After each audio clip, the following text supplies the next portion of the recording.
दिल्ली में प्रदर्शन करते हुए जैसे ही अखिलेश यादव बैरिकेडिंग फांदे, हर कोई देखता रह गया। ये छलांग भले ही दिल्ली में थी, लेकिन फोकस उत्तर प्रदेश का था। 2027 का चुनाव अखिलेश के लिए अहम है। ऐसे में उनकी एक छलांग में कई संदेश भी छिपे हुए हैं। पहला संदेश भाजपा के लिए था। वो भाजपा जो कि यूपी में सत्ता पर काबिज है, वो बार बार समाजवादी पार्टी को कमजोर दिखाती है। भाजपा को लगता है कि अखिलेश तो सांसद हैं, वो नेशनल मुद्दों की राजनीति कर रहे हैं, लेकिन अखिलेश ने बता दिया कि अब यही तेवर लखनऊ में भी दिखेगा। दूसरा संदेश उन छोटे दलों को है जो अभी भाजपा के साथ हैं, लेकिन वहां ना तो कोई सुनवाई है, ना ही सम्मान। चाहे ओम प्रकाश राजभर हो, चाहे संजय निषाद हो, अनुप्रिया पटेल हो या फिर जयंत चौधरी हो, असल में ये सब बार बार अनदेखी के आरोप लगाते रहते हैं। हम आपको कई बार खबरें बता चुके हैं कि किस तरीके से जो जयंत के नेता हैं, उनके मंत्री, सांसद या फिर जो भी हैं, वो लगातार आरोप लगाते हैं कि उनकी अनदेखी हो रही है।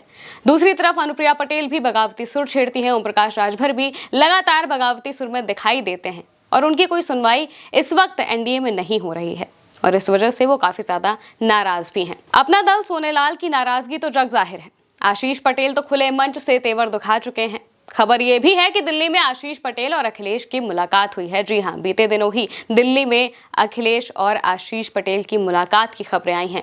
कोई तस्वीरें सामने नहीं आई हैं क्योंकि जाहिर तौर से ये अंदर खाने की बात है और ये मुलाकात की बात कई सूत्रों के हवाले से पक्की बताई जा रही है।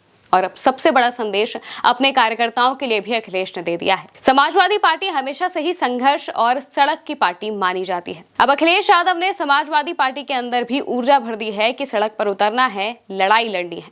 बहुत जल्द सपा का वो पुराना तेवर भी दिखेगा। इधर शिवपाल ने अखिलेश को शाबाशी देकर पार्टी और परिवार में एकजुटता का संदेश भी दिया है। जी हाँ, उन्होंने एक एक्स पर पोस्ट किया था जिसमें अखिलेश यादव की तस्वीर उन्होंने पोस्ट की थी और कहा था कि किस तरीके से इन सब चीजों में हम आपके साथ हैं। वहीं डिंपल यादव भी सक्रिय दिखाई दे रही हैं। कुल मिलाकर अगर देखा जाए तो अखिलेश यादव ने कुछ सेकंड के अंदर ही सियासी सरगर्मी तेजी से बढ़ा दी और साथ ही साथ गोदी मीडिया को भी खूब सुनाया। सुनिए। नहीं, हम क्यों लड़ाई कराओगे? तुम्हारा, अब मैं जानता हूँ तुम बीजेपी के चैनल हो।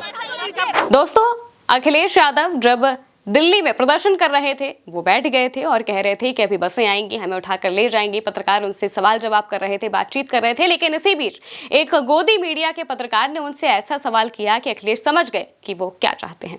दरअसल मीडिया के जो रिपोर्टर थे, उन्होंने पूछा कि क्या अखिलेश अकेले ही चुनाव आयोग के दफ्तर जाना चाहते हैं।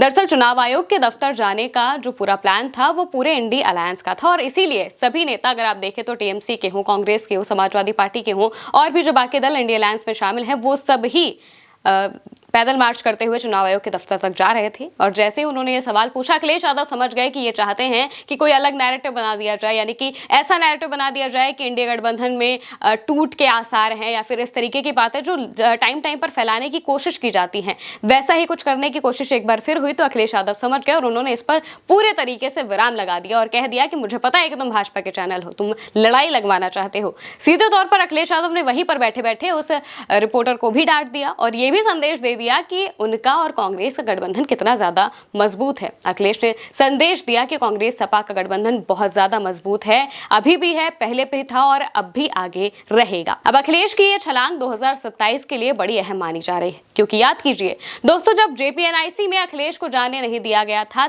तब भी उन्होंने कुछ इसी अंदाज में छलांग लगाई थी और फिर से अखिलेश यादव उसी तेवर में दिखाई दिए हैं और अखिलेश का ये अंदाज भाजपा को बेचैन कर रहा है। फिलहाल के लिए मेरे साथ इतना ही। आप देखते रहिए भारत एक सोच।